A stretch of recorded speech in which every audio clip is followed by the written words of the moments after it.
and welcome to Background Briefing, available 24/7 at backgroundbriefing.org. I'm Ian Masters, and today we'll look into a number of stories and issues in the news.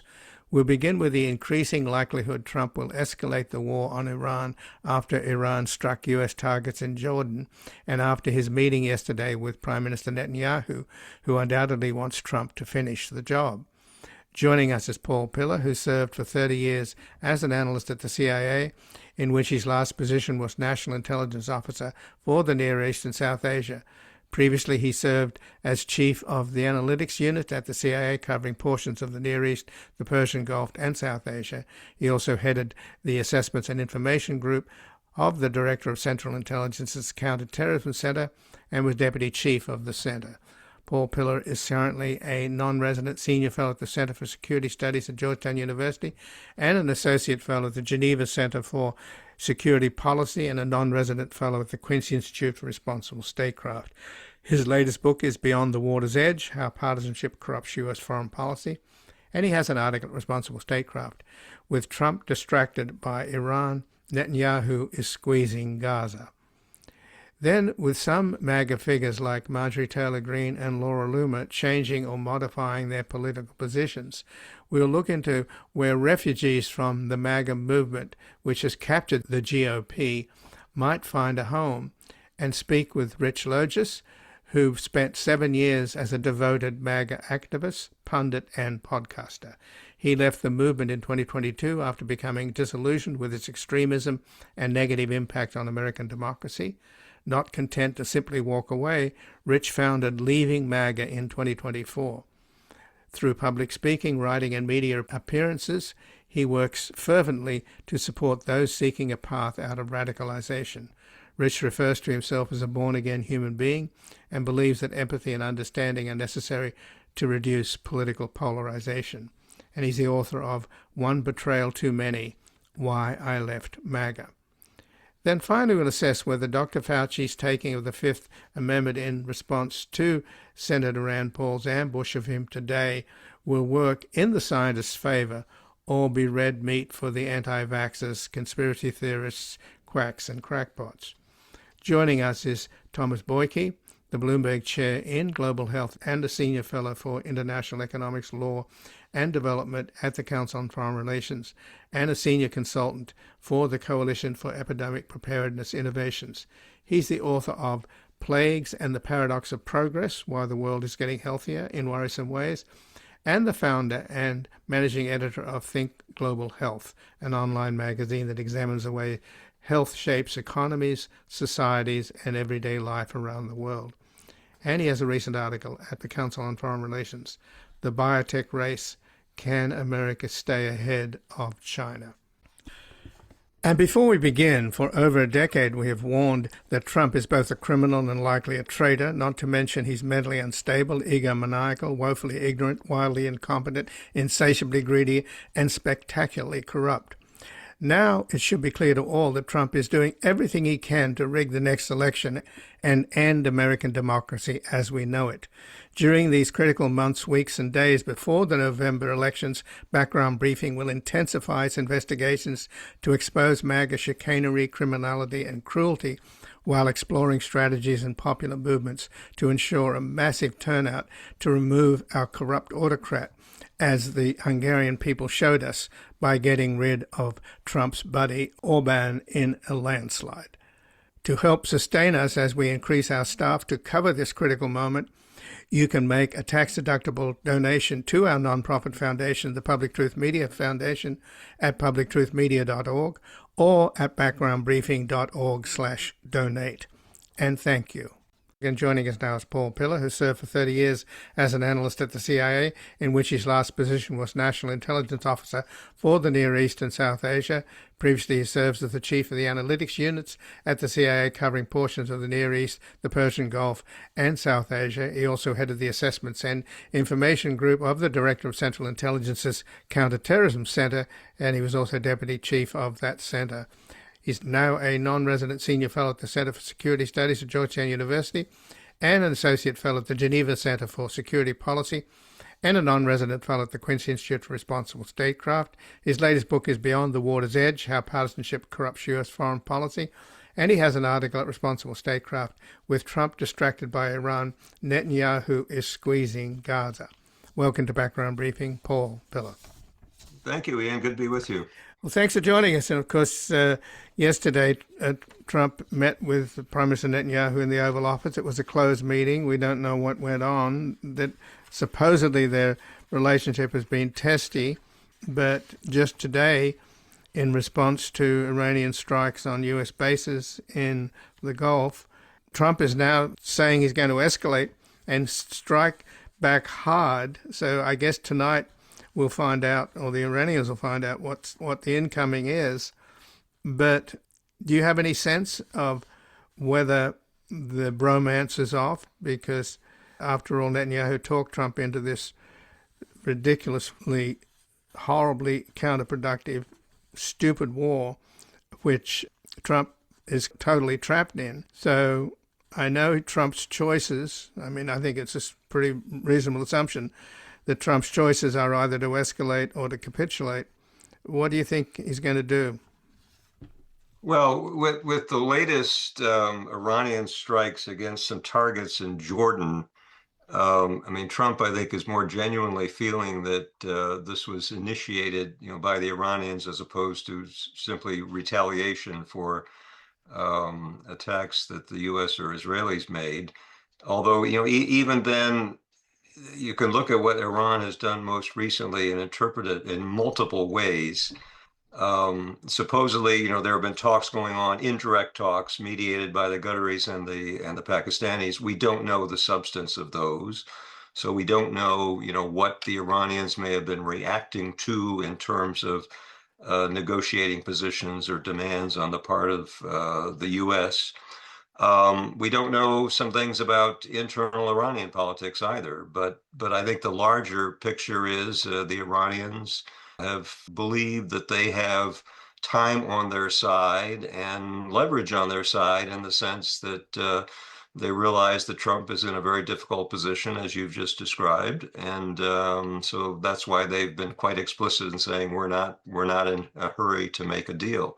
The one other aspect I would mention in terms of trying to explain what the Iranians are doing is what the U.S. had been doing in the Strait of Hormuz and trying to put together a Oman shore hugging route that the Iranians earlier had considered to be a contrary to what had been agreed to in the Memorandum of Understanding. And the Iranians clearly are placing lots of emphasis on this leverage that they have seen to be very much to their advantage over the Strait of Hormuz. That's kind of a long-winded response, but right now, the bet, I think the smart money bet would be on escalation rather than capitulation. Well, the reason that the MOU blew up was because Article 5 was so ambiguous that the Iranians were able to basically get away with putting a toll booth on and objecting to the hugging the coast of Oman. And that blame can be placed squarely at the amateurs, real estate developers that are the chief negotiators, Kushner and Witkoff. Well, to be charitable, yes, there are lots of other things in the MOU that were quite ambiguous. But if there was going to be any way to achieve a ceasefire back when that MOU was agreed to, it was going to have to be ambiguous because neither side was going to capitulate at that point. Right, but the bottom line, though, Paul, is that this war is so stupid in the sense that the previous Ayatollah kept a lid on the IRGC and the lunatic fringe, and no way was he going to grab the Straits of Hormuz and monetize that and exercise the enormous leverage. And as Iranians have recently said, owning the Straits of Hormuz is more powerful than having a nuclear weapon. So in taking out the supreme leader, the U.S. lost that restraint. In other words, the Ayatollah Khamenei was never going to grab the Straits of Hormuz in the way that has happened recently because he didn't want to invite a war.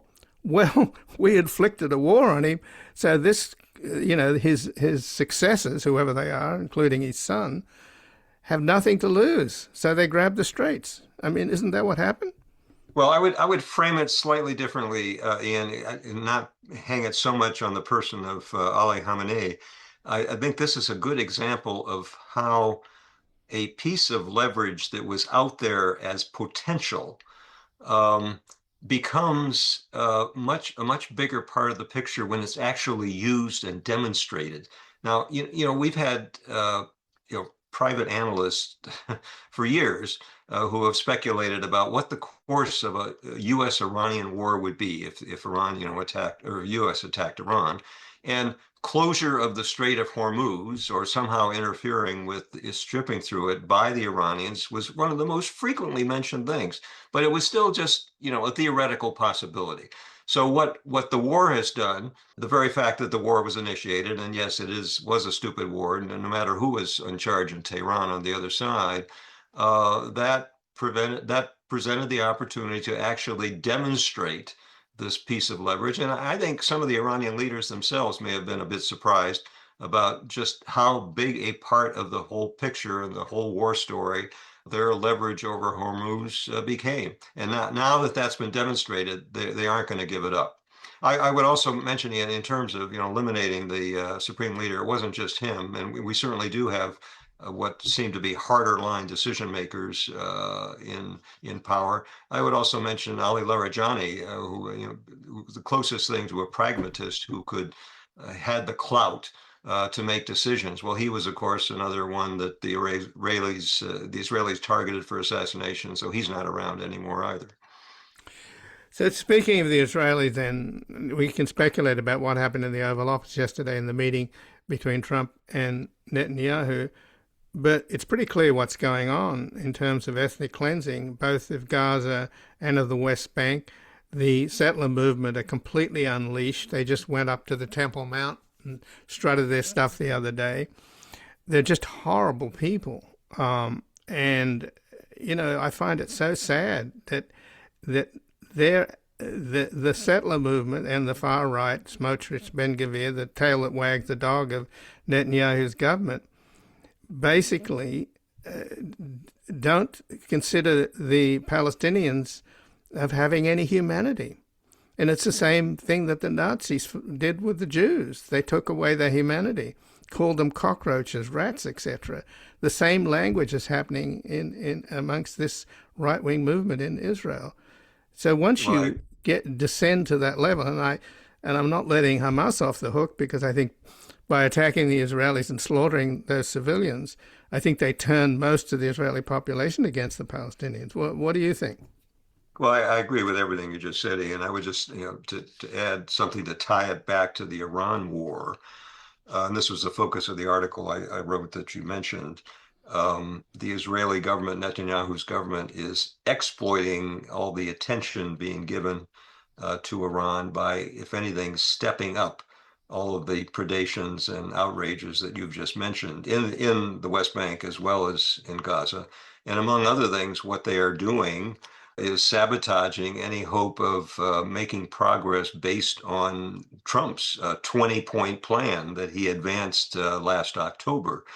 And there's a lot of things in there we can criticize, and in many ways it was actually slanted very much toward the Israelis, but at least it ends up talking about the need for, or at least referring to, a pathway to a Palestinian state and Palestinian self-determination. Well, of course, that's anathema to Netanyahu's government, but basically by doing things like creeping the yellow line farther and farther, so that the Israeli occupation in Gaza is even more than it was back when there was a ceasefire in October, continuing to impede the provision of humanitarian aid in Gaza. And that's all in addition to the settler violence that continues in the West Bank. That's an exploitation of the diversion of attention to the Iran war. Well, in a way, though, the idea of ethnic cleansing and driving people out, and I don't know how what's left of the population in Gaza can put up with any more deprivation, because the whole place is just rubble. but they're staying there because they've got nowhere to go. And that's the issue, isn't it? The end game for the Israeli right has always been to make life so miserable for the Palestinians that somehow they'd slink off somewhere. But there's nowhere to go, is there? I mean, it reminds me of what the cruel policies of ICE and the DHS here in this country, where they're sending people off to countries that they've never even been in. You know, as they have this 2,000 a day quota now to get rid of so-called illegals. So we're not exactly a shining example. Yeah, there's no reasonable place for them to go. But of course, you recall the sort of stock Israeli position about Palestinian states is to say, well, Jordan is the Palestinian state. That they ought to go there. Well, that's not, of course, the way the Jordanians see it, and particularly the Jordanian non-Palestinian Bedouin population sees it. But that's been the traditional line that there are 20 Arab countries and only one Jewish state, so they can go to any of the Arab countries. Well, is there an end to this? I don't see any restraint on the Israeli right, on the settlers. And Smotrich just said a couple of days ago that, the Americans can take care of Iran and we'll take care of Gaza and Lebanon. I don't see any restraint on the horizon. I mean, the only hope in this, Ian, gets back to our own politics here in the United States. And of course, there has been, as the polls indicate, a marked shift in opinion, especially on the Democratic side, but you see it on the Republican side as well, toward Israel. We've had some polls that, for the first time, have shown people more sympathetic to the Palestinians than to the Israelis. I don't think we're going to see any, sea change with the current administration. But there's no question that public opinion in the United States, mainly, of course, in reaction to all of the inhumanity that's been shown in Gaza over the last 4 years, but not just in reaction to that, is shifted in a way that I think there is hope that maybe a future U.S. administration is going to use leverage that's always been there, and that can eventually have an effect on these tragic events.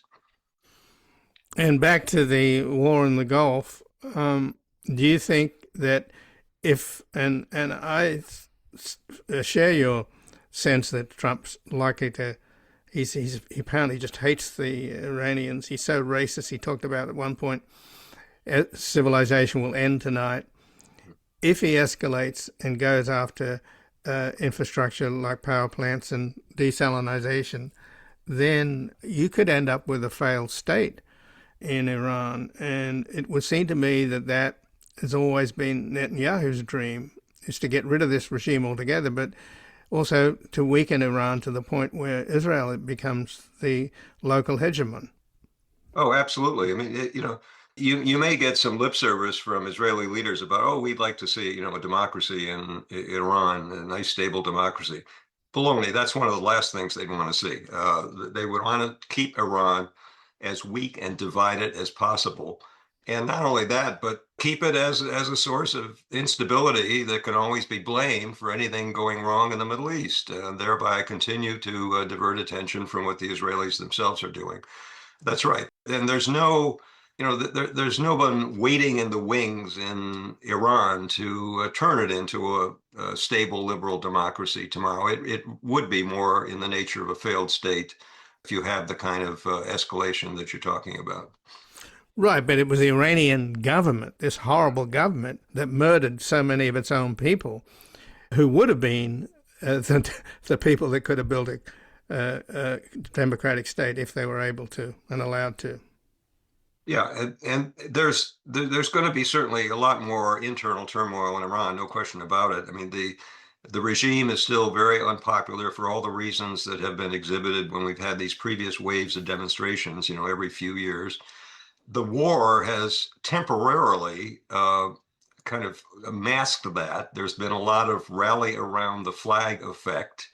And to the extent that civilian infrastructure gets attacked by the U.S. or the Israelis, that sort of effect is all the stronger. But that's still temporary. That's a result of the war. And whenever the war ends, you're still going to have the discontent and the unpopularity of the regime that exists there today. Well, Paul Pillar, I thank you very much for joining us here today. My pleasure, Ian. And again, I've been speaking with Paul Pillar, who served for 30 years as an analyst at the CIA, in which his last position was National Intelligence Officer for the Near East and South Asia. Previously, he served as the chief of the analytics units at the CIA, covering portions of the Near East, the Persian Gulf, and South Asia. He also headed the Assessments and Information Group of the Director of Central Intelligence's Counterterrorism Center, and he's the author of Beyond the Water's Edge, How Partisanship Corrupts U.S. Foreign Policy, and he has an article at Responsible Statecraft. With Trump distracted by Iran, Netanyahu is squeezing Gaza. We're going to take a brief station break and be back looking into where refugees from the MAGA movement, which has captured the GOP, might find a home. We're caught in a trap. I can't walk out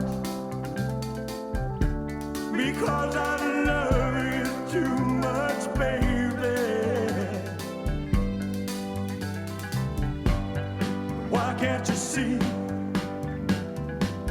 what you're doing to me when you don't believe a word I say?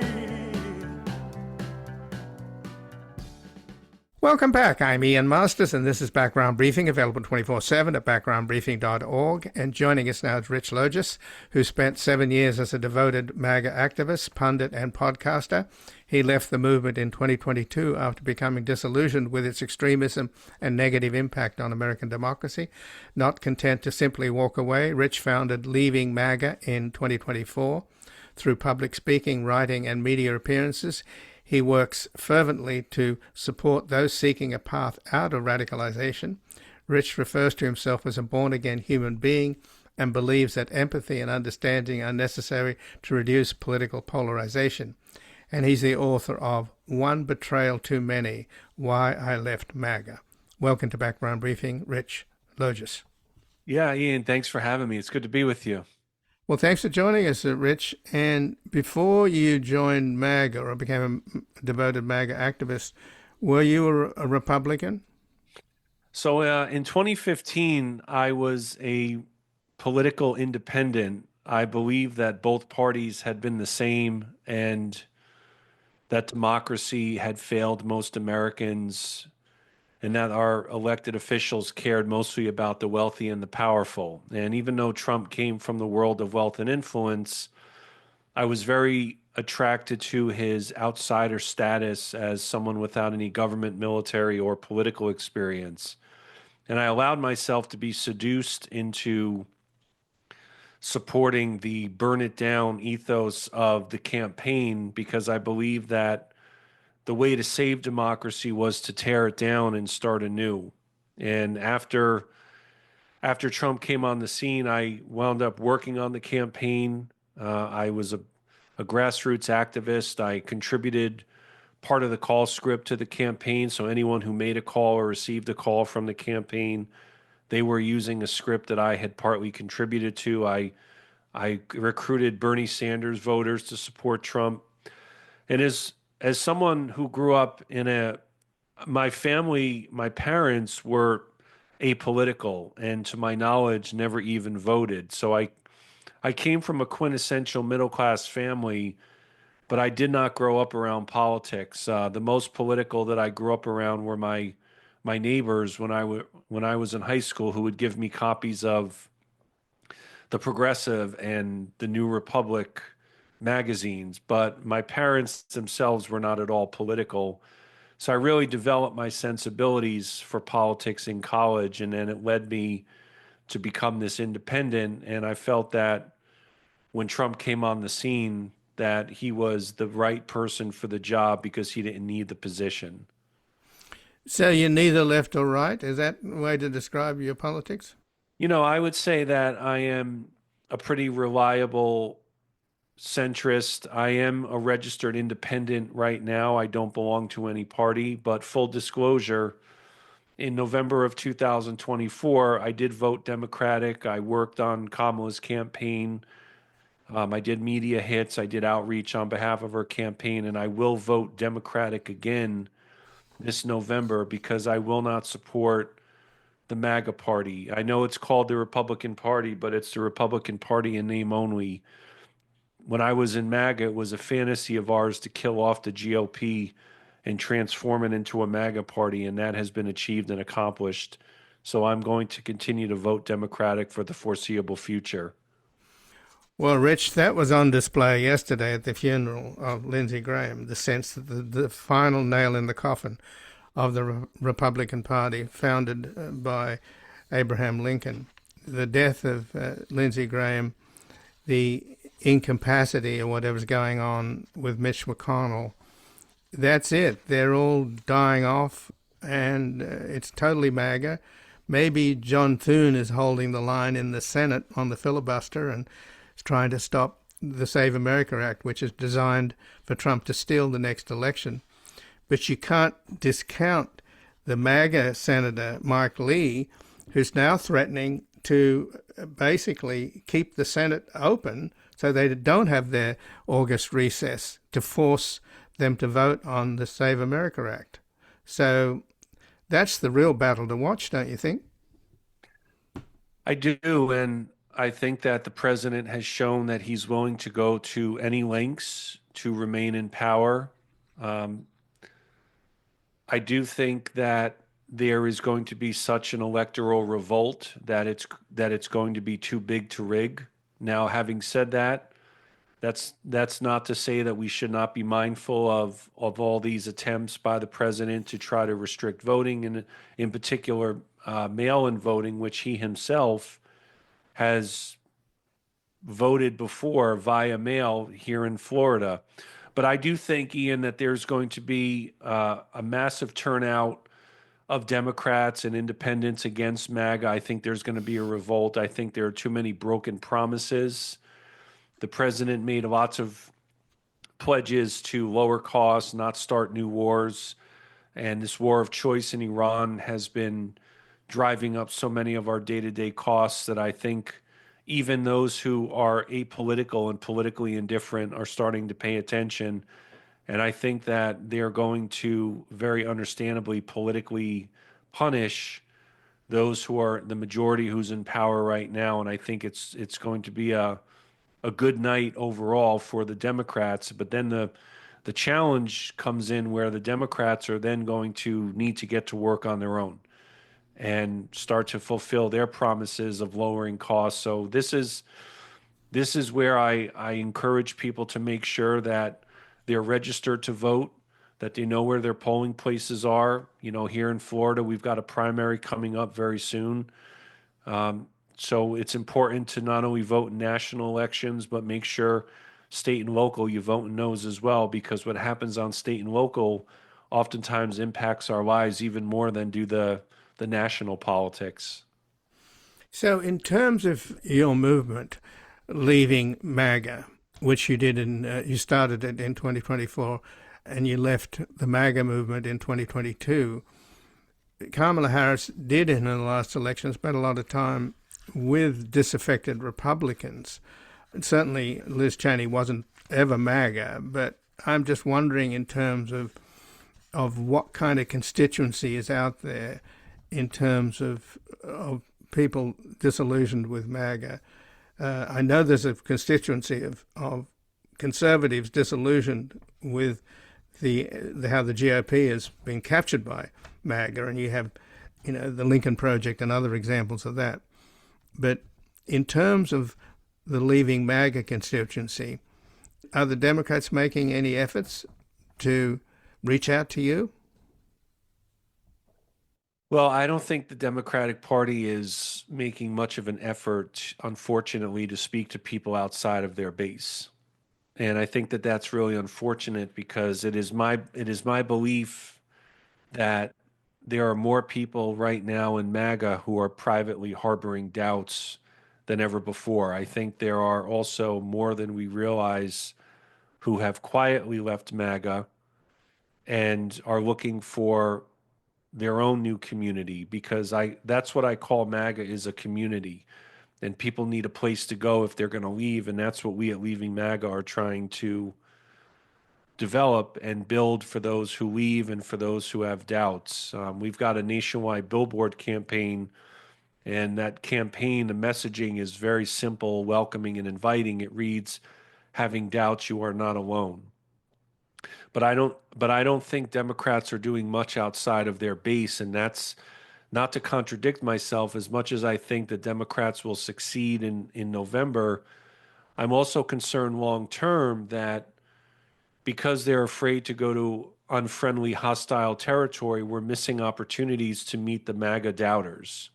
And if we're going to build the big tent like Democrats like to talk about, it's going to require us to form unlikely but necessary alliances. And I see it as an unlikely but necessary alliance for Democrats, liberals, progressives, leftists to join forces with those who leave MAGA, to unite with those who are having doubts. So I hope that, if the Democratic Party approached me about outreach, leaving MAGA can't collaborate with them because as a nonprofit, we're prohibited from doing it. But on a personal basis, I will help in any way I can to do outreach to people who are in MAGA right now, who are feeling disenchanted, who feel betrayed, who are realizing that they've been lied to in some cases for many, many years.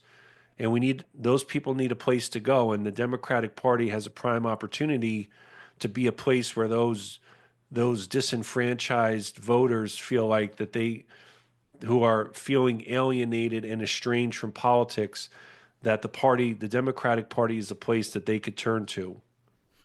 So, Rich, how would you describe Marjorie Taylor Greene? Because it seems like she's left MAGA. Well, one of the steps to leaving is to leave MAGA as part of our philosophy as an organization, is that it's not enough to just distance oneself from the president. One must also renounce the lies, falsehoods, and conspiracy theories of MAGA politics.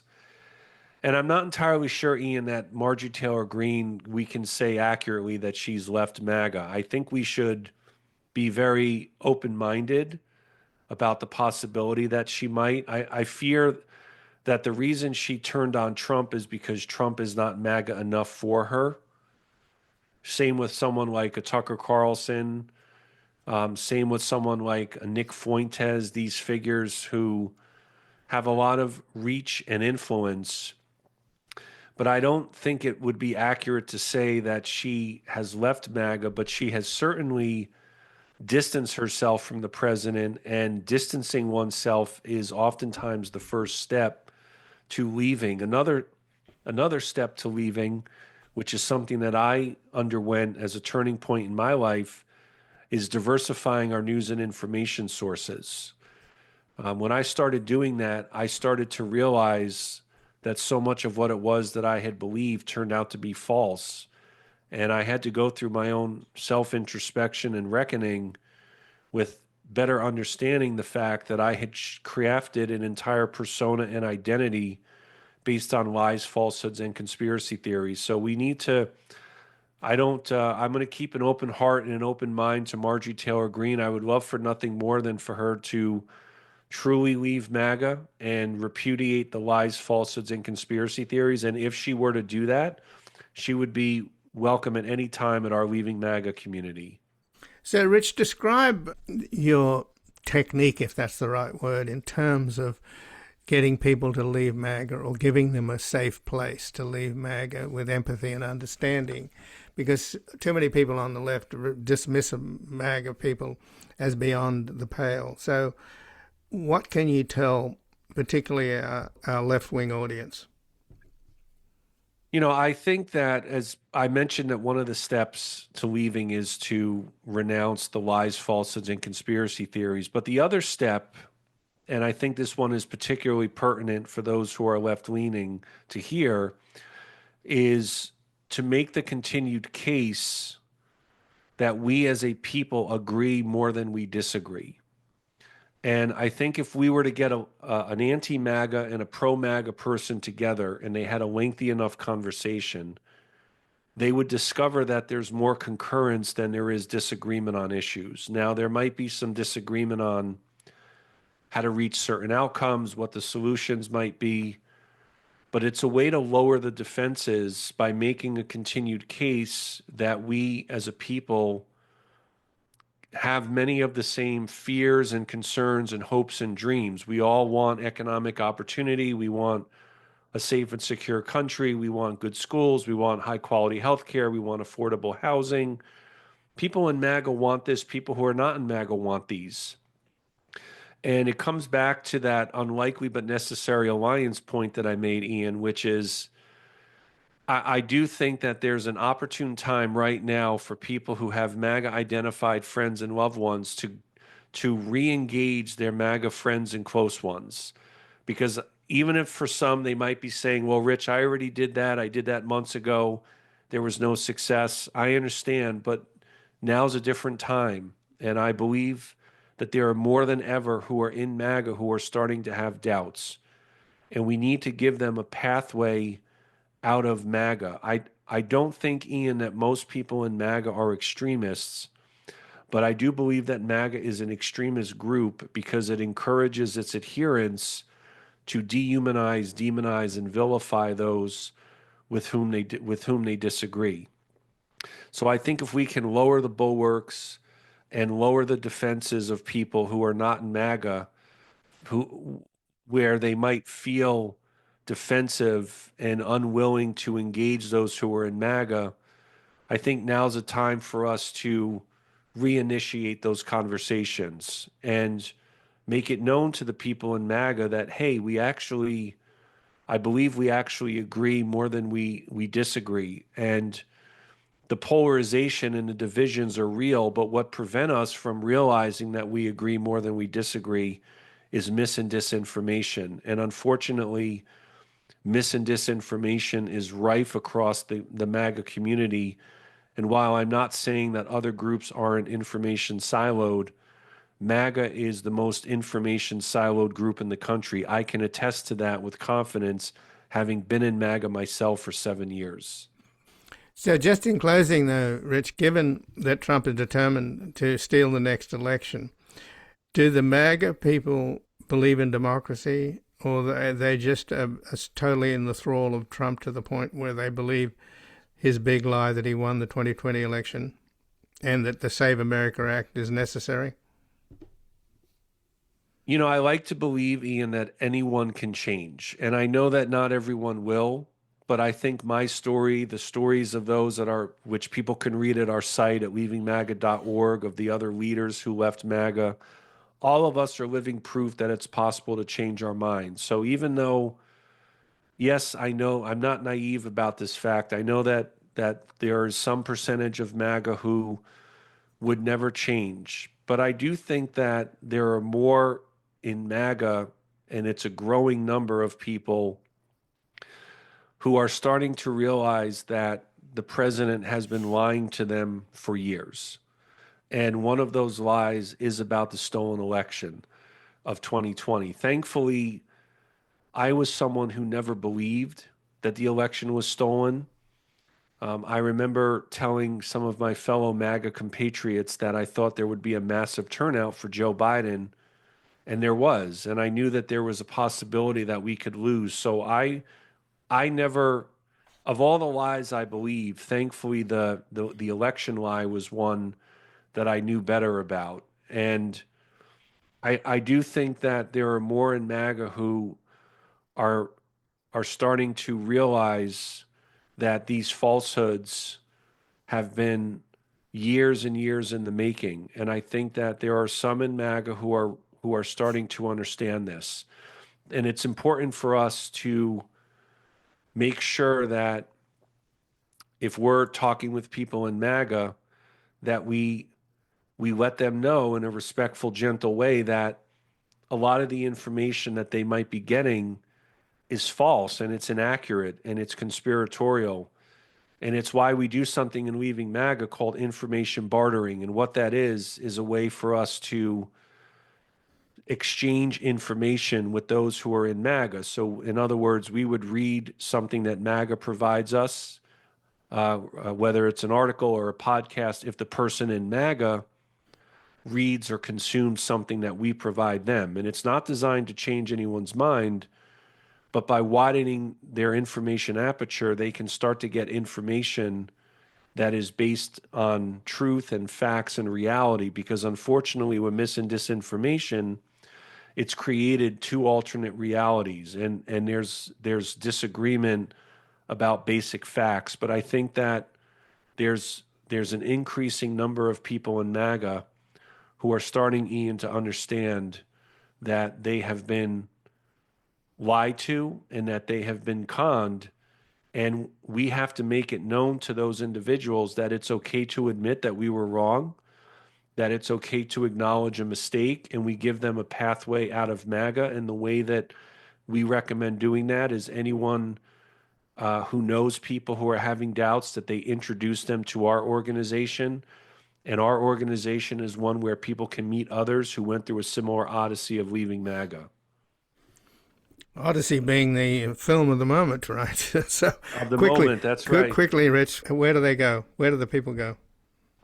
Anyone who wants to read more about our testimonials, get information about our support groups that we hold for friends and family every week, want to follow us on our socials, subscribe to our newsletter, reach out to us. We read every message.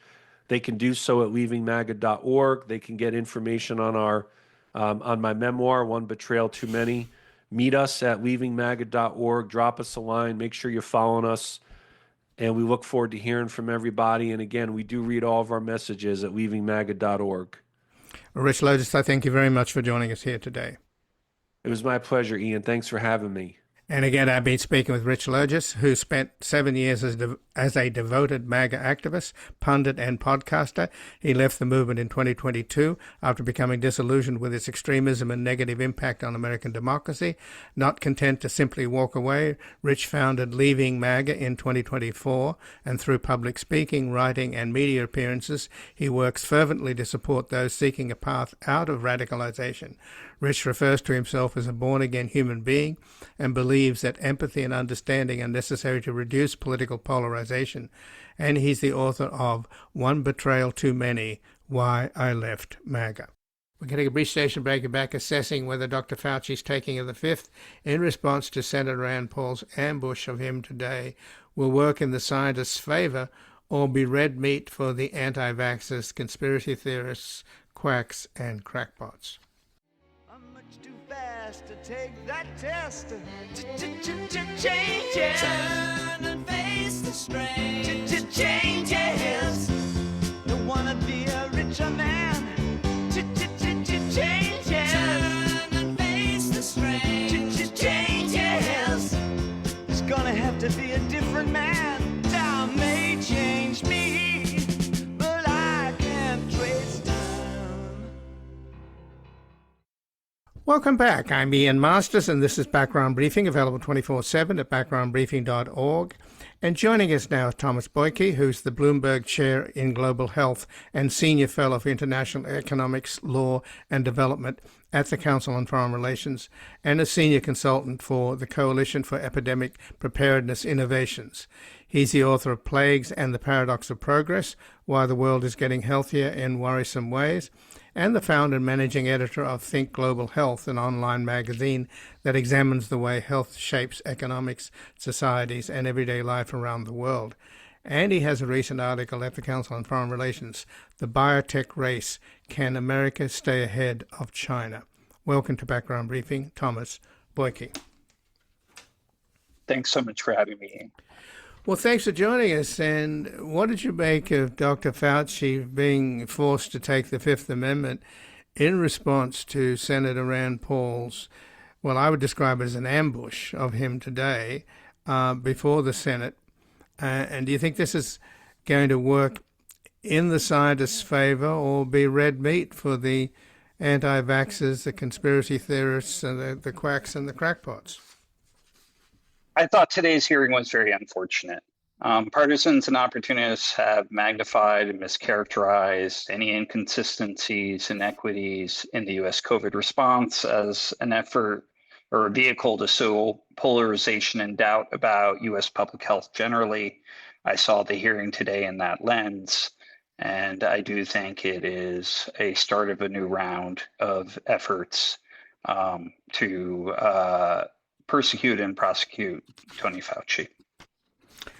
Well, Rand Paul is now saying that his refusal will lead to a contempt vote coming up before the Homeland Security and Governmental Affairs Committee on August the 5th. So the jihad continues. Indeed. So the argument from the majority side today and Chairman Paul was that given that President Biden had pardoned Dr. Fauci before, he should not be able to invoke the Fifth Amendment as a vehicle for avoiding questions. But the reality is that pardon only applies to activities prior to the pardon, and the concern appears to be on the part of Dr. Fauci and his attorney that there would be an effort to look for any basis, any inconsistencies, any grounds to try to prosecute Dr. Fauci for events that happened after that pardon. Well, but Senator Paul had Fauci's attorney booted out of the hearing. He did indeed. He indicated that he was not a witness in the hearing and then therefore on a very quick basis removed him from the room when he spoke. So what do you think motivates Rand Paul? Because Dr. Fauci sort of referred to his attacks on him as an obsession. And we know that Rand Paul is an ardent libertarian. So is it all about the idea that if you're a big believer in laissez-faire capitalism, the bête noire is some government bureaucrat who's going against capitalism by shutting down the entire economy? Not that that is a fair description of what Dr. Fauci did during the COVID pandemic. I take the senator at his word that he believes that Dr. Fauci advocated for policies that were not science-based and overbearing for the public, and that he believes research funded by the NIH Institute that Dr. Fauci ran contributed to the science that was done in Wuhan that Senator Paul believes led to a lab leak. But that's isn't there a scientific consensus around the world that that didn't happen? There's a scientific consensus that the two possibilities remain, that there is still a possibility for a lab leak because we have not identified the species that led to a spillover. And there's a possibility of there having been some spillover event, whether that occurred at the Wuhan wet market or elsewhere.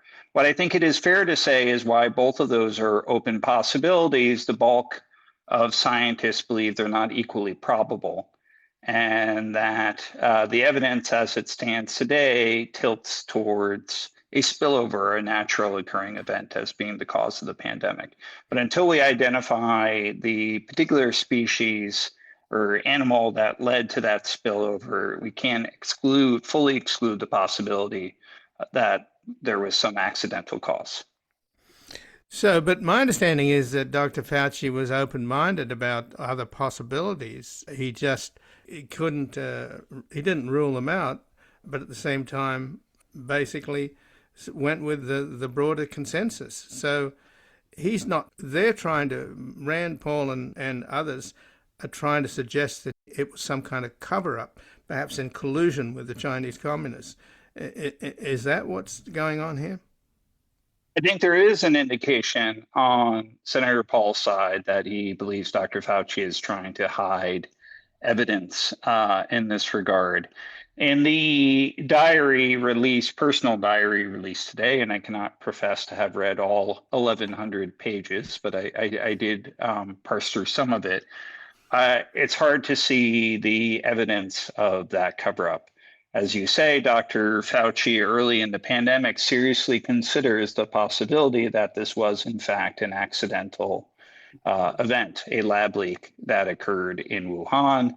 He assembles scientists to discuss the possibility, they weigh it, and then over time move in favor of the notion that it was more likely to be a natural event. I think what Senator Paul has held out as evidence of this is there is some indication that Dr. Fauci and his staff use personal emails for some communications. They are hardly the first government officials to do so, but they have held that out as what they believe to be an indication that somehow Dr. Fauci was hiding something. But Rand Paul's release of this diary is supposed to, or it's obviously an attempt to damage Dr. Fauci, but it also, I think, exposes Trump's amateurism and incompetence. I mean, some of the entries as this pandemic was pursuing, and Trump treated the whole thing as a public relations problem where you couldn't possibly talk about the reality of this pandemic, which Trump was denying because it was bad news. And Fauci's trying to say, no, this is real, we got to do something about it. And then Trump's complaining that he's so negative and he's saying stuff on television that's alarming people when Trump's trying to pretend that it's not happening. And Fauci's basically branding the president as rambling, crazy, desperate, bumbling, incompetent, an idiot, a true embarrassment, totally nuts, and truly an obnoxious adolescent. So in many ways, I think the release of the diaries are more about the reality of who Trump was dealing with, the very president who told us to drink bleach and shine an ultraviolet light inside our bodies. Yeah, so I mean, I had been asked by the Lancet, the medical journal The Lancet, to write a review of Dr. Fauci's book. So I've read it closely, and what I can tell you is, frankly, the diary reads very similarly to the book, where he represents how early on President Trump, he and President Trump had a relatively favorable relationship in the sense that it was the president liked him because, frankly, Dr. Fauci has often been on TV, and the president tends to see people who are on TV, and had liked him for that. And early on in the pandemic, the president did adopt health advice, belatedly, but still, about a stay-at-home order in March and in April. But as the pandemic doesn't go well in the US, the posture changes, and particularly among the president and allies. And what I saw, frankly, in the diary is all very consistent with that. What people have made much of is the fact that Dr. Fauci, notes frequently about the public attention he's receiving. And he, has some astonishment at the public figure he's becoming. And that reads genuine in there. That does not, however, and there's no suggestion in the diary, have resulted in any evidence of him changing his advice or changing how he approached the pandemic in order to somehow in connection with the public attention he's receiving. He's simply marveling at what has transformed in our society at the time, and all of us who have lived through that pandemic can remember what that was like.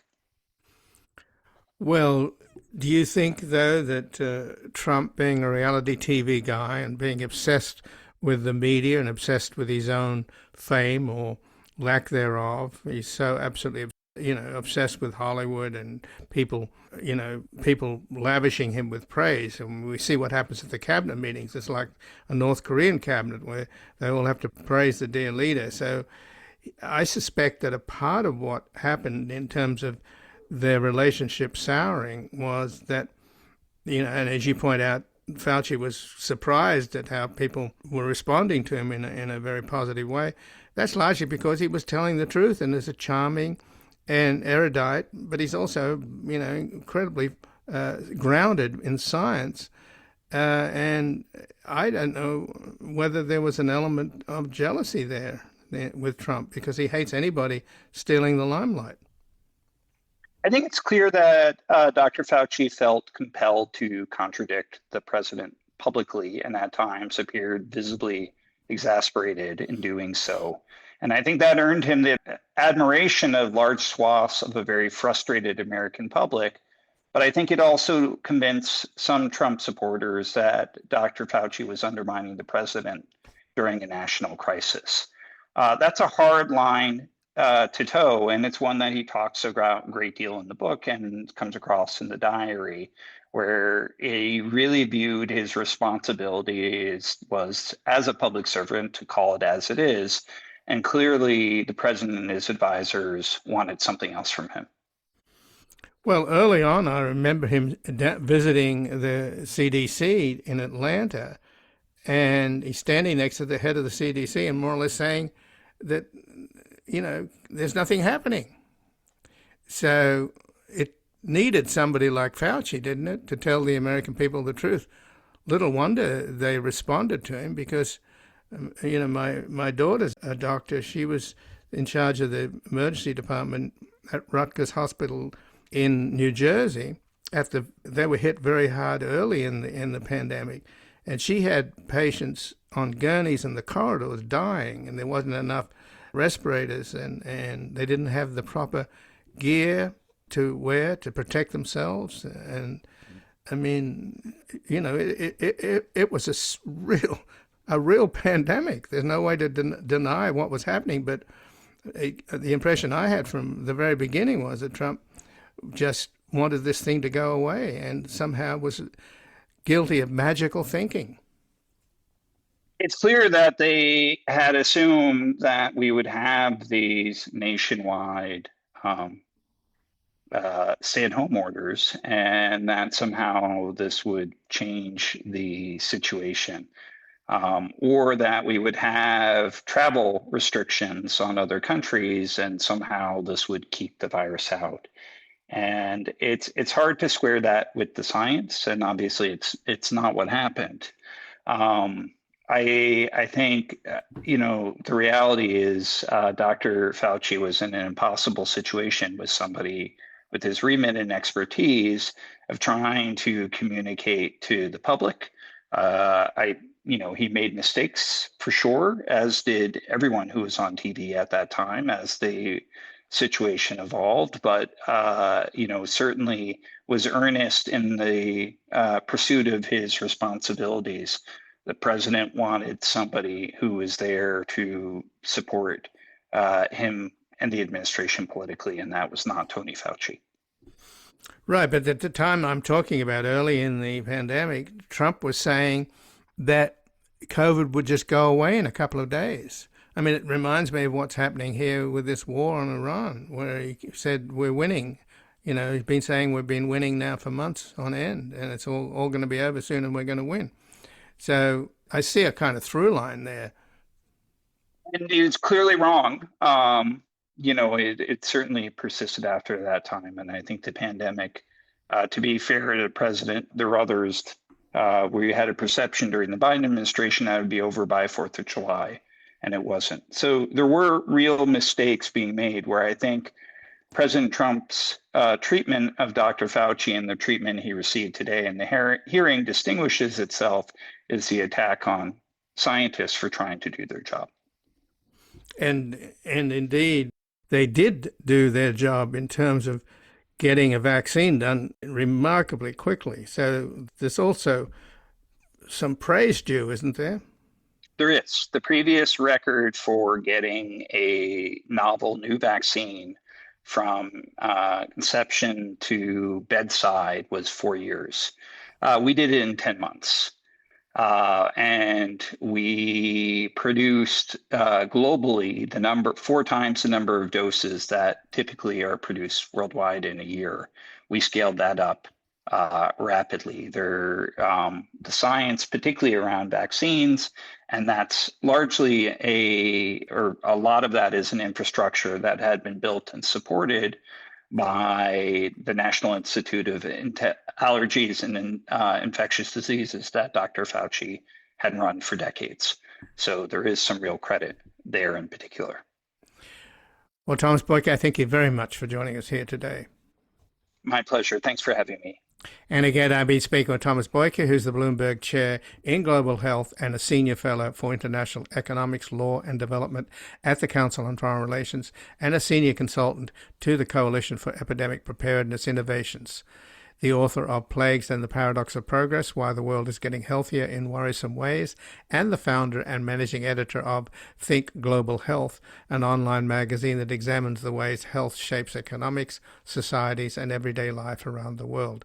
And he has a recent article at the Council on Foreign Relations, The Biotech Race, Can America Stay Ahead of China? And this has been Background Briefing. I'm Ian Masters, and I'd like to thank producers Graham Fitzgibbon and Asher Price. And if you've missed any of today's program and would like to explore our vast archives, you can visit us at backgroundbriefing.org, where we'll include extended interviews searchable by topic and have made it easy for you to sign up for the daily email updates that provide links to resources, articles, and books discussed on the program.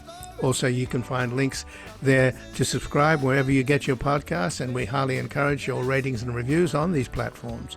And you can find us on Twitter, Blue Sky, and Facebook at Ian Masters Media, and our new social media managers, Evan and Luke Susswood, are also posting highlights from the show on YouTube, TikTok, and Instagram at Ian Masters Media.